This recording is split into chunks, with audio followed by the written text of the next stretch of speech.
Aqui, para ilustrar um pouco, nós apresentamos a cronologia, alguns momentos cruciais da evolução do sistema monetário e financeiro, pela ótica particularmente dos seus atores principais, na Europa e Estados Unidos.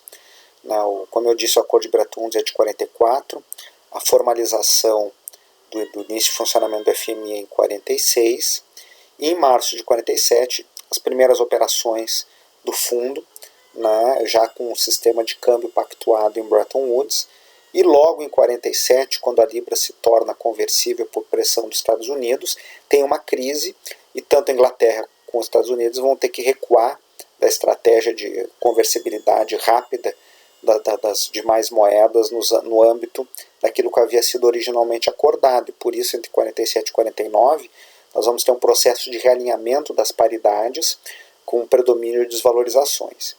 Entre 48 e 52, tem o aporte do Plano Marshall, e aqui é importante mostrar que os recursos aportados no âmbito do Plano Marshall equivalem, grosso modo, àquele valor que o Keynes vislumbrava como necessário para a reconstrução, na medida em que o tamanho do Banco Mundial e do FMI real vai ser muito menor do que o Keynes defendia. Então a diferença, em alguma medida, vai ser coberta por meio de acordos bilaterais e do aporte direto dos Estados Unidos, não via instituições multilaterais, mas diretamente. A instituição que vai ser responsável por canalizar, selecionar os projetos, vai ser a Organização Europeia para a Cooperação Econômica, que posteriormente vai passar a se denominar OCDE, na sigla em inglês Organização OECD, que aí deixa de ser europeia e passa a ser uma Organização para a Cooperação e Desenvolvimento Econômico. Em 50 se cria a União Europeia de Pagamentos, que vai funcionar entre 50 e 58, que é um sistema regional de compensações bilaterais de pagamentos, para compensar o comércio inter-europeu e evitar a necessidade de uso de moeda forte. Então, se um país A tem crédito com B e déficit com C, mas o B tem crédito com C e o C déficit com B, então tem essas triangulações que, ao invés de pagar os valores brutos em moeda forte, eram compensados somente os saldos e as liquidações, o que permitiu aos europeus conviver maior com essa escassez. Em 54 já se reabre o mercado livre de ouro em Londres, e em 58 as moedas europeias passam a ficar conversíveis, passam a serem objeto de troca mútua e de troca frente às demais moedas. Os controles de capitais são permanentes aqui, mas já há uma maior liberdade.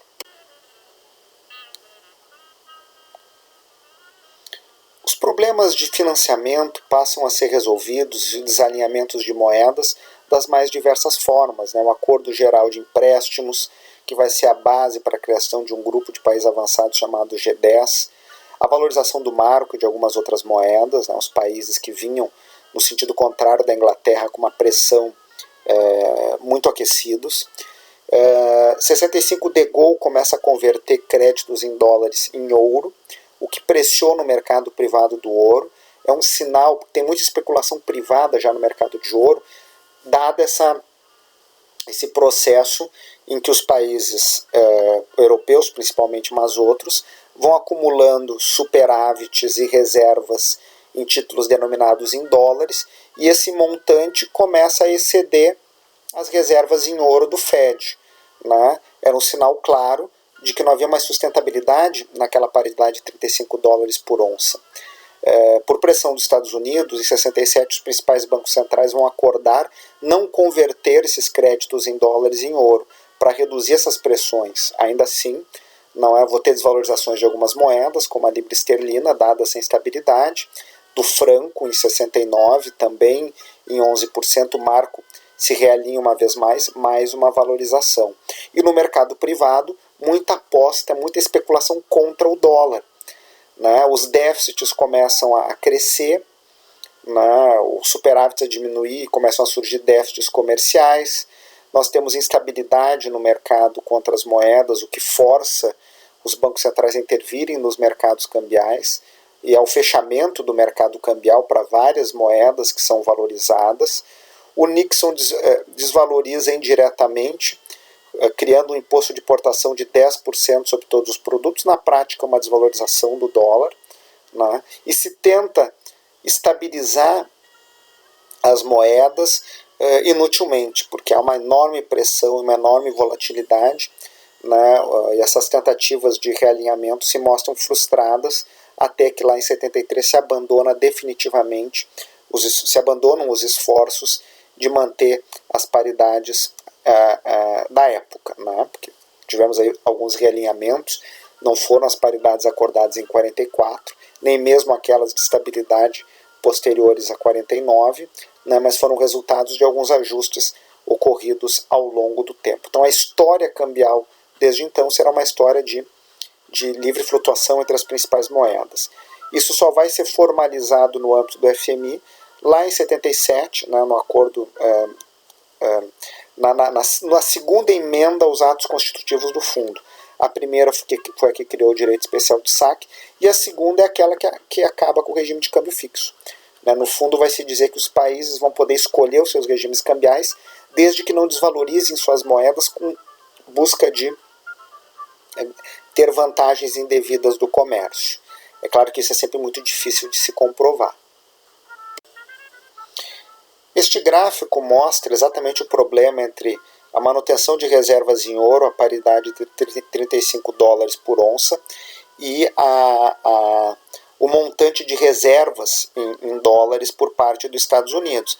A partir do momento que o numerador reservas em dólares, a paridade em ouro, né, equivalente a dólares, a paridade de 35 dólares a libra, torna-se inferior aos ativos líquidos em dólares fora dos Estados Unidos, se todos correrem contra o dólar, né, exigindo que o Fed dê ouro no lugar do dólar, o Fed não vai ter ouro para todo mundo. E esse problema vai se agravando ao longo dos anos 60, até a ruptura do acordo lá em 71 e 73, né, exatamente pelo sucesso, né? Os países vão acumular créditos em dólares, que é o fundamento de um regime de câmbio fixo atrelado ao dólar. Ele só funciona se os outros países acumulam reservas em dólares.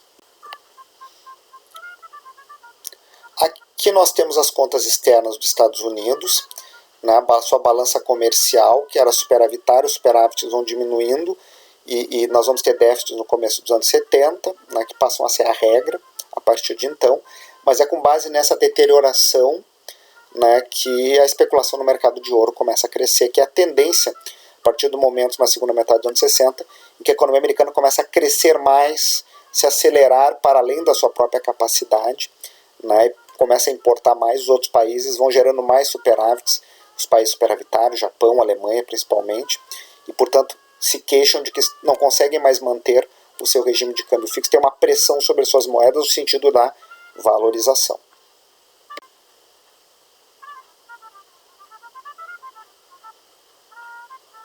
Aqui nós temos também os dados do balanço de pagamento dos Estados Unidos, né? Além do déficit na conta de capital, passa a ter déficit na conta corrente. A déficit da conta capital, porque os Estados Unidos eram um exportador líquido de capitais, né? Por meio dos investimentos das suas empresas, por meio de seus gastos fora, particularmente, né, os gastos associados aí à preservação, né, ou o Plano Marshall, ou outras medidas nesse sentido.